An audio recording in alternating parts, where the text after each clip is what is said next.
वसई विरार परिसरात मुसळधार पावसामुळे सर्वत्र गंभीर परिस्थिती निर्माण झाली आहे। वसई पूर्व भागात उंच इमारती असलेल्या टाउनशिपमध्ये कमरेपर्यंत पाणी साचल्याचे दिसून आले। वसई पूर्वेकडील मधुबन टाउनशिप हे उंच इमारतींचे संकुल उभारण्यात आले आहे।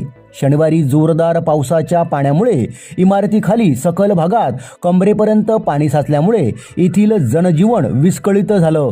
रहिवाशांना घराबाहेर पडता आले नाही। इमारतीखालील पार्किंग केलेली अनेक वाहने पाण्याखाली गेली। अनेक वाहने वाहून जाण्याचेही प्रकार घडले आहेत।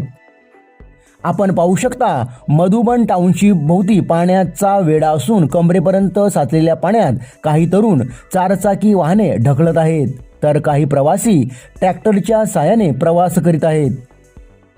या ठिकाणी लाखो रुपये देऊन घर खरेदी केले आहे, मात्र पावसाच्या पाण्यात अशी गंभीर परिस्थिती निर्माण होत असल्याने रहिवाशांमध्ये संतापाचे वातावरण आहे।